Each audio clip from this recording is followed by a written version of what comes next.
On nous pose souvent la question de savoir comment poser les bardeaux de toit correctement. Il existe différents types de bardeaux de toit. Dans cet épisode 161 de Gadero TV, je vais les passer en revue un par un et vous donner quelques conseils utiles. Chez Gadero, nous proposons 3 variantes de bardeaux de toit.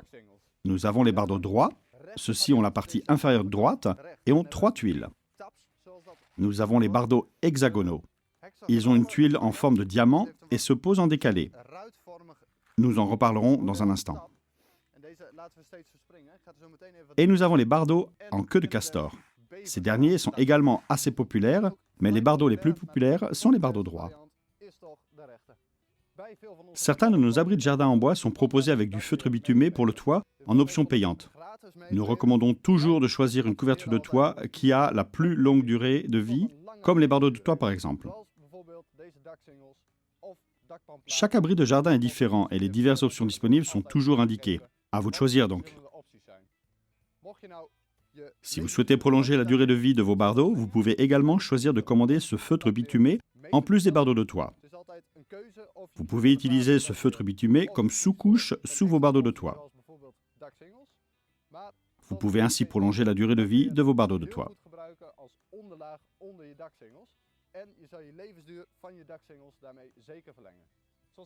Comme je l'ai dit, nous allons vous montrer comment installer chacun des modèles. Je vais vous expliquer brièvement comment faire, car ce sera pour moi plus facile de le faire ici à plat que plus tard sur le toit en pente. La variante droite comporte, comme je l'ai dit, 3 tuiles, et le but est de les faire se chevaucher. Nous posons donc 2 sections complètes l'une à côté de l'autre, en nous assurant qu'elles sont bien alignées et que la prochaine rangée tombe à nouveau parfaitement dessus. De cette façon, nous nous assurons que ces rainures se connectent bien avec le bas de nos tuiles et nous couvrons la séparation que nous venons de créer. De cette façon, nous allons les faire se chevaucher et la couche suivante va retomber sur la séparation ici et là, de sorte que cette séparation soit à nouveau couverte par la rangée suivante. Voici donc pour les bardeaux droits. En ce qui concerne les bardeaux hexagonaux, c'est exactement le même système. Placez la première rangée de cette façon, puis la suivante, ainsi, afin de couvrir la séparation précédente par la tuile de la nouvelle rangée.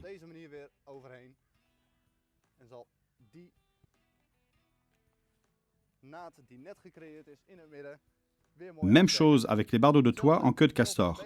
Je vous explique rapidement comment faire, puis nous passerons à la pose sur le toit. Avec la variante en queue de castor, même principe de pose. Placez l'une à côté de l'autre 2, 3 ou 4 sections en fonction de la longueur de votre toit. Puis, placez la rangée suivante par-dessus en la faisant se chevaucher avec la rangée précédente, et ainsi de suite. Nous allons commencer par poser ce modèle hexagonal. De quoi avons-nous besoin pour monter ces bardeaux de toit? Nous avons besoin de mastic à bitume avec lequel nous pouvons coller les tuiles à la sous-couche, d'un cutter. C'est un cutter qui est équipé d'une lame crochet pour tapis qui vous permettra de découper les bardeaux sans problème. Par temps froid, les bardeaux durcissent un peu et sont donc moins faciles à couper. Plus la température monte, plus la découpe est facile.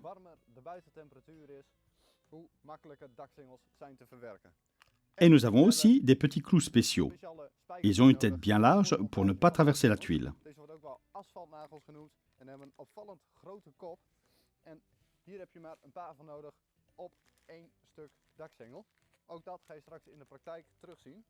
Nous allons donc procéder à la pose de la première couche. Pour utiliser le mastic à bitume, vous aurez bien sûr besoin d'un pistolet à mastic. Si vous faites le montage par temps froid, alors le mastic risque d'être lui aussi froid et épais dans la cartouche. Nous vous conseillons donc de plonger vos cartouches dans un seau d'eau chaude et de les maintenir verticalement, la tête vers le bas. Assurez-vous que la partie arrière de la cartouche reste bien hors de l'eau pour éviter tout mélange eau-mastic au moment où votre pistolet poussera l'arrière de la cartouche vers l'avant.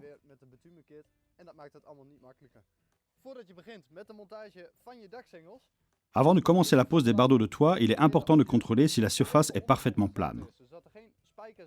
Contrôlez donc qu'il n'y a aucune vis ou clou ou morceau de bois qui dépasse. Si vous avez un doute, alors utilisez une sous-couche en feutre bitumé afin de prolonger la durée de vie de vos bardeaux de toit. Mocht je er nou niet helemaal zeker van zijn, gebruik dan zeker de onderlaag zoals ik eerder heb vermeld. Deze zal zorgen dat je daksingels langer meegaan. Les bardeaux hexagonaux sont équipés d'une bande autocollante sur le dessous. Retirez donc d'abord le film protecteur. Deze manier.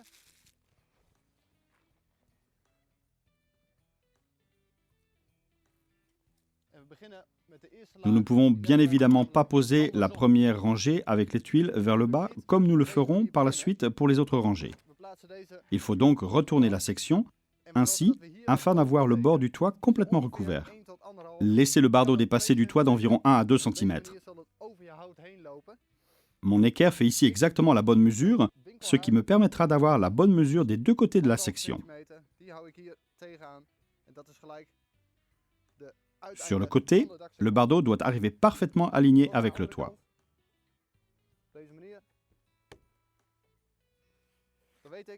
Grâce au film autocollant, le bardeau colle parfaitement au toit. Mais nous allons quand même utiliser les clous pour une parfaite fixation du bardeau.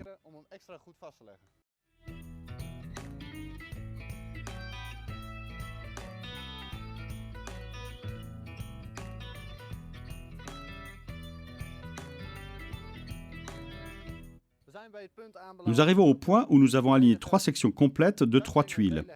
Et ici, nous devons encore placer un petit morceau. Vous pouvez mesurer, mais vous pouvez aussi placer le bardeau directement sur le toit afin de voir quelle taille vous avez besoin, puis couper le long du toit.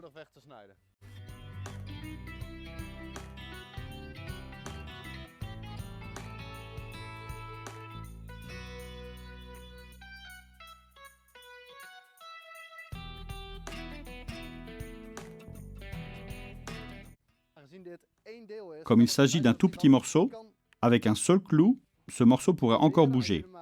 Mais le film autocollant en dessous le maintiendra bien en place.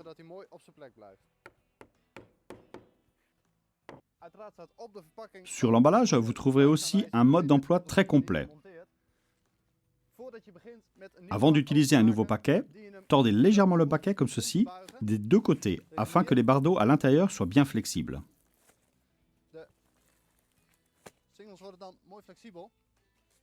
Puis, coupez le plastique d'emballage.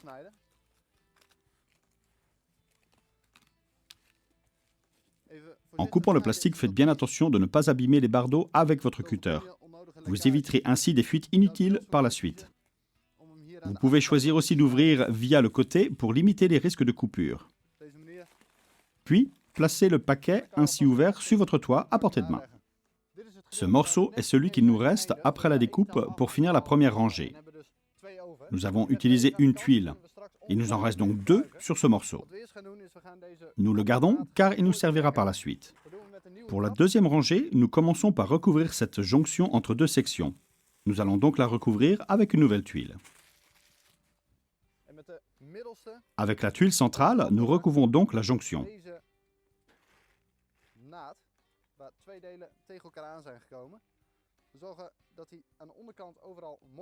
Vous pouvez ainsi voir exactement où vous pouvez placer vos clous. Les clous seront donc placés en haut des encoches entre chaque tuile. Les clous seront par la suite recouverts par la prochaine section qui viendra se placer dessus.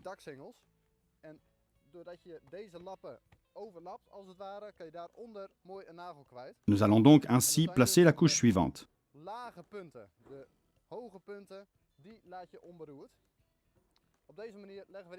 Vous pourrez alors utiliser la chute avec 2 tuiles restantes dont nous parlions précédemment. Placez-la sur le côté, puis coupez.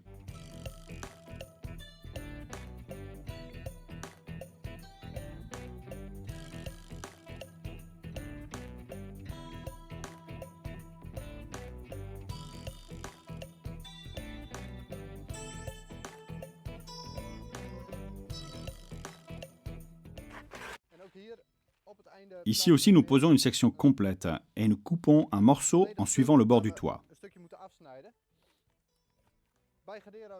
Dans le kit de démarrage en option payante, vous trouverez les clous nécessaires.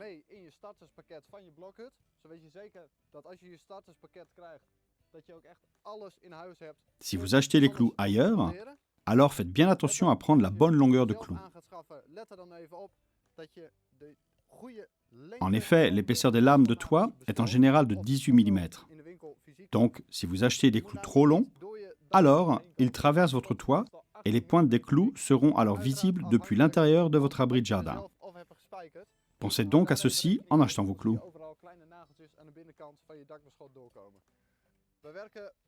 Nous travaillons ici par rangée de gauche à droite. Mais vous pouvez aussi monter vos bardeaux de toit de droite à gauche si vous préférez. Le plus important est de toujours recouvrir les jonctions entre deux sections. En ajustant bien les sections, vous voyez que le motif créé par les tuiles commence à apparaître distinctement. Pour rappel, gardez chaque chute que vous découpez, car ces petits morceaux pourront vous servir par la suite. Nous avions gardé un petit morceau avec juste une tuile, qui convient ici parfaitement. Comme nous avons utilisé une seule tuile de l'autre côté, ici, nous finissons avec une section complète de 3 tuiles. Ici, en bout, nous voyons apparaître la tête du clou. Ce n'est pas très grave à cet endroit, car pour la finition, une rive viendra recouvrir le bord du toit et masquera alors le clou. Vous pouvez toutefois mettre un peu de mastic sur le clou afin de le rendre parfaitement étanche.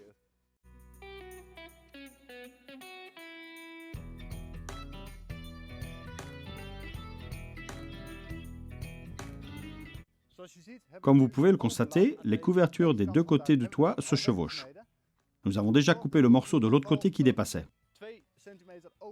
Assurez-vous de toujours laisser au moins 2 cm. Il vaut mieux en avoir plus que pas assez. Ce sera alors plus facile à couper. Nous coupons donc les parties en trop. Vous pouvez voir maintenant le joli motif géométrique créé par les tuiles hexagonales. Sur le faîtage, nous allons faire la finition. Vous pourrez le faire avec les bardeaux qu'il vous reste. Je vais vous faire voir au sol comment procéder. À partir d'une seule section de bardeaux, vous allez pouvoir créer 3 couvertures de faîtage. J'ai au préalable fait une règle en bois qui a la bonne largeur et qui arrive exactement à la moitié de l'encoche entre 2 tuiles. Vous pourrez ainsi couper facilement le long de la règle en bois.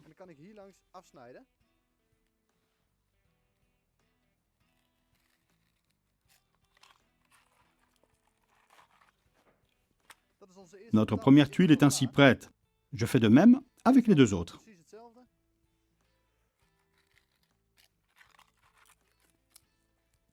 Je vais faire ainsi de suite jusqu'à ce que j'ai assez de tuiles pour couvrir tout le faîtage de mon toit. Nous commençons donc la couverture du faîtage. Nous avons déjà installé une tuile comme ceci, avec la pointe de la tuile vers l'arrière. Le reste sera installé avec la pointe vers l'avant afin de bien couvrir.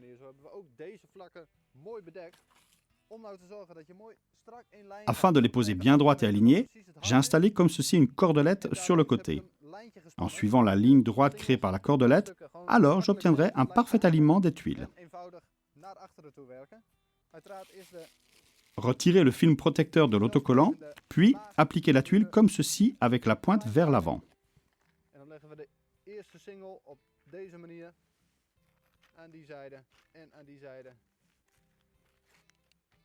Puis, nous utiliserons les clous. Un clou ici, dans le coin, et l'autre dans le coin de l'autre côté.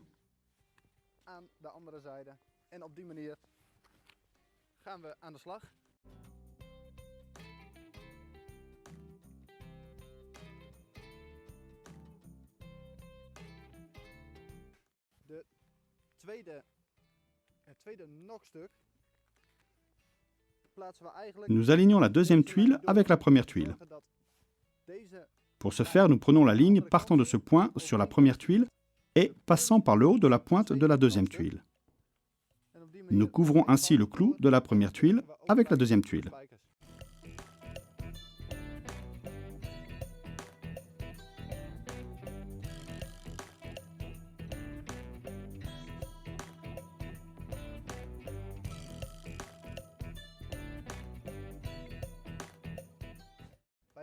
Pour la dernière tuile, vous pouvez choisir de couper sur mesure, ce qui vous permet d'avoir une finition visuellement parfaite. Vous pouvez aussi choisir de ne pas couper la tuile, mais d'aligner le bord de la tuile avec le bord du toit.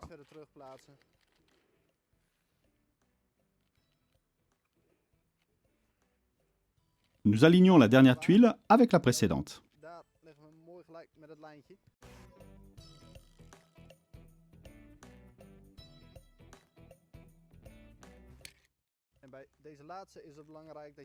Pour cette dernière tuile, il est important que vous placiez les clous le plus près possible du bord du toit, de façon à ce que les clous s'enfoncent dans un madrier et soient ainsi bien étanches.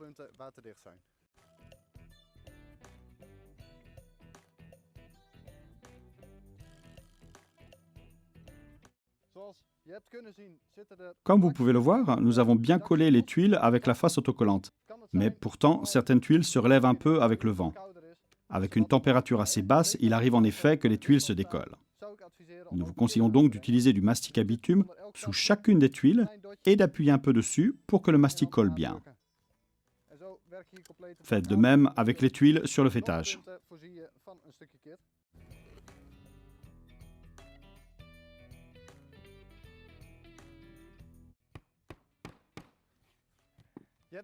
Nous vous avons donc présenté le montage des bardeaux hexagonaux. Les bardeaux droits sont aussi très prisés. Comme pour les bardeaux hexagonaux, commencez par le bas du toit, par une rangée avec les tuiles vers le haut.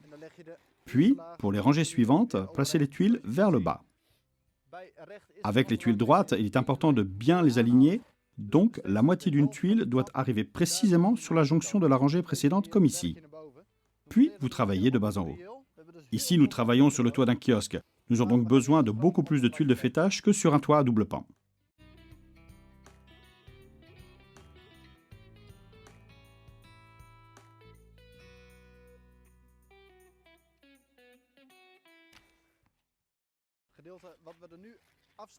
Tout comme avec les bardeaux hexagonaux, nous pouvons utiliser les chutes de nos découpes. Par conséquent, mettez vos chutes de côté pour pouvoir les utiliser plus tard.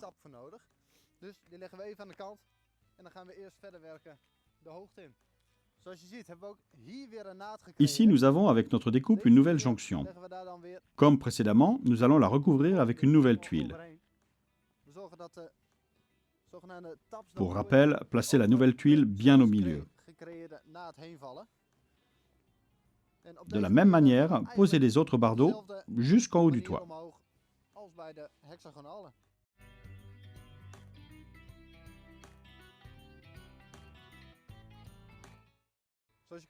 La chute que nous avions sur le côté droit va nous servir maintenant pour le côté gauche. Fixez ici avec 2 clous, puis coupez. Par la suite viendra une tuile de faîtage pour couvrir le tout.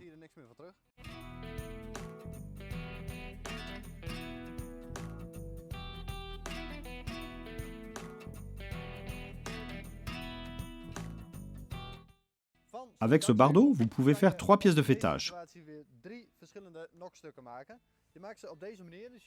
Coupez de biais comme ceci. Vous pourrez ainsi faire 3 pièces de faîtage. Coupez en suivant la ligne de séparation entre les tuiles.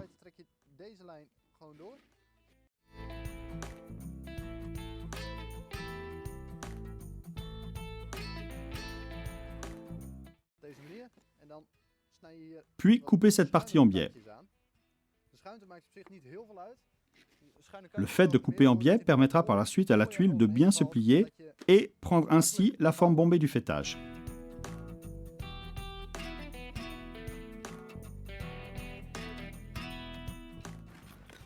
De cette manière, vous réalisez vos couvre-faîtages et pouvez les assembler de bas en haut.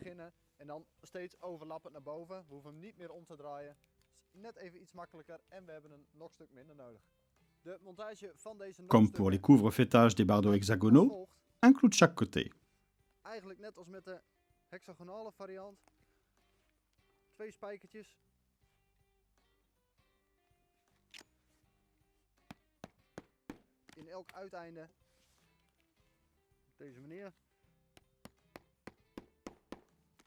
En dessous, nous mettons un peu de mastic à bitume pour une meilleure fixation. L'avantage de la découpe en biais des côtés arrière est que les clous sont ainsi bien invisibles. En daardoor heb je je spijkers mooi uit het zicht. Pour aligner, vous pouvez facilement suivre la ligne formée entre la partie noire et la partie rouge. De zwarte gaat. Bij de zwarte is dat iets lastiger. Pour les bardeaux noirs, il vous faudra mesurer. Maar daar krijg je vanzelf handigheid in.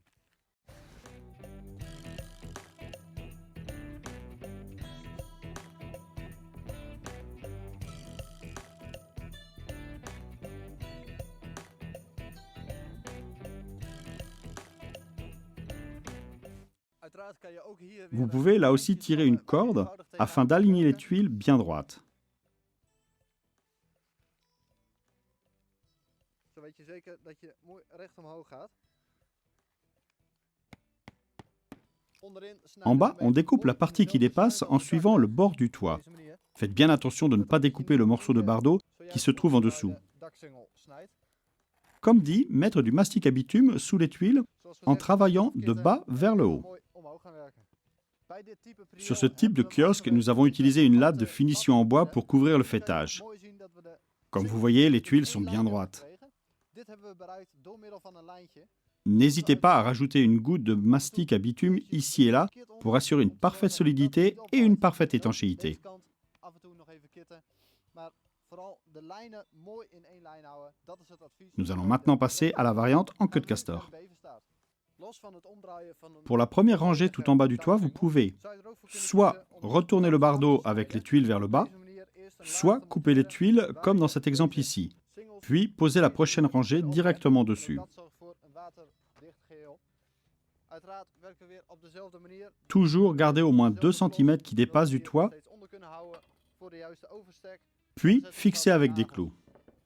Uiteraard wil je ook hier Ici aussi, vous devez couvrir la jonction entre les deux sections de bardeau. Het punt waar je even op moet letten bij de montage Si van comme de nous, vous beverstaaf commencez is par dat une je section de complète de 6 tuiles volledige lengte en partant de la wil droite, aan deze vous kant. devrez alors placer la section qui recouvre en commençant par une demi-tuile sur le bord droit du toit. Dus we hebben nou even twee delen naast elkaar gelegd. We willen dat deze manier mooi op het hart uitkomt. En weten dan ook wat we hier af moeten snijden. Als je namelijk met een 2 of 3 taps begint, dan kom je niet uit. Je dient altijd een halve tap weer te beginnen en zo bouw je verder.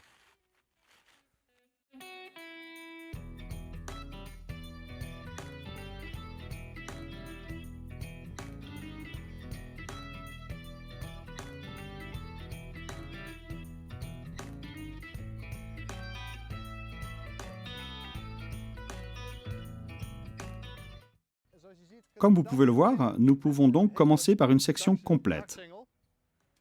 Assurez-vous que la pointe arrondie de la tuile soit bien positionnée vers le bas comme ceci. Une fois que les bardeaux sont bien installés, alors vous pouvez les clouer.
Les bardeaux de toit en queue de castor sont pourvus de ces points autocollants.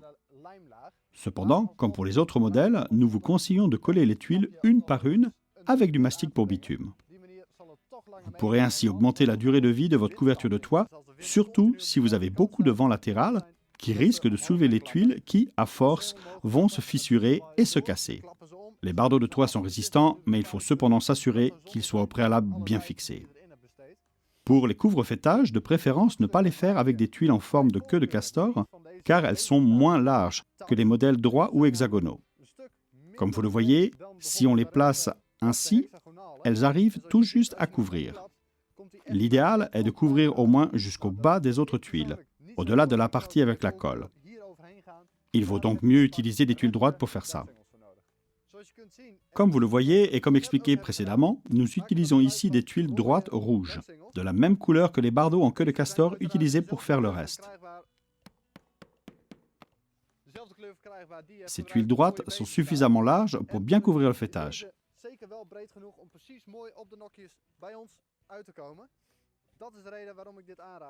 Comme montré un peu plus tôt, nous les avons taillées en biais.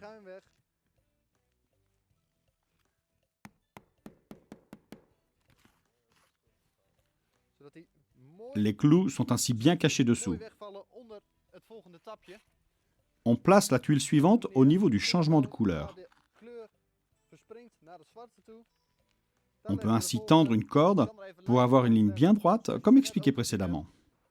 Par tuile droite, je mets 3 lignes de mastic en dessous, puis je positionne la tuile sur le faîtage. Au bout de la tuile, il y a une petite encoche très pratique qui vous permet de facilement contrôler que vous pliez bien la tuile au milieu. Sur le côté exposé au vent, je vous conseille de mettre 2 clous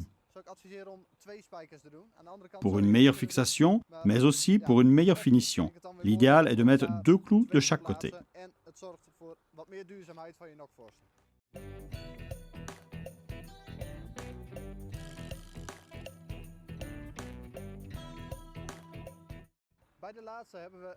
Pour la dernière tuile, nous avons coupé la partie noire. Nous avons mis aussi une bonne dose de mastic pour une bonne fixation. Par-dessus, nous placerons ici par la suite une planche de rive. Nous pouvons donc encore mettre 2 clous qui seront recouverts par la planche de rive.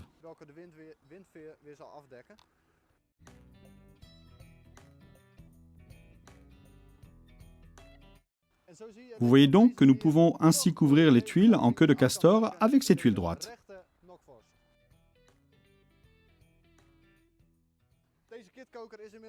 Cette cartouche de mastic est vide, mais je n'ai pas encore fini. Il me suffit de retirer le bout et de le visser sur une nouvelle cartouche pleine afin de pouvoir finir de coller.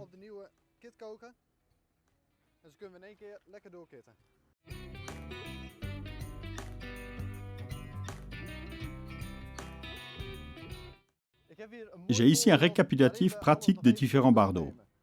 Les bardeaux droits, les bardeaux en queue de castor et les bardeaux hexagonaux. Comme vous le constatez, ils sont disponibles en différentes couleurs. Sur notre site, pour chacun des abris de jardin est indiqué quel type de bardeaux sont disponibles pour ce modèle. Vous pourrez ainsi choisir la bonne couleur. Si vous avez un toit en pente, alors vous pouvez aussi choisir pour les panneaux de toit. Vous pouvez aussi choisir les panneaux d'Aquapan. Abonnez-vous à notre chaîne YouTube et retrouvez les montages de ces autres types de couvertures de toit.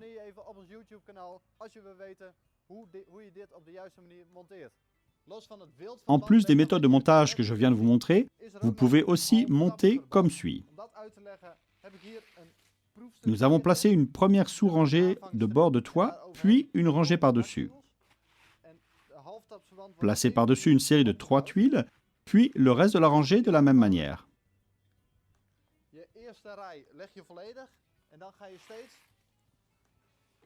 Puis, vous allez ainsi de suite vers le haut en décalant d'une demi-tuile à chaque fois. Ici, à gauche, arrive le bord gauche du toit. Vous placez donc ainsi vos bardeaux de haut en bas, de droite à gauche.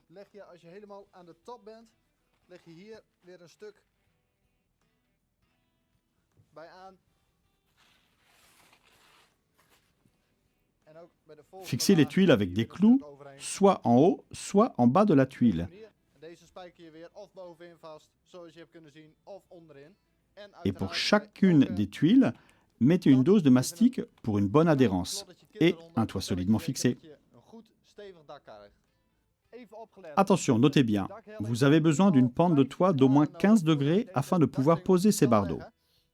Pour chaque type de chalet en bois sur notre site web, est indiqué si la pose de bardeaux de toit est possible ou non.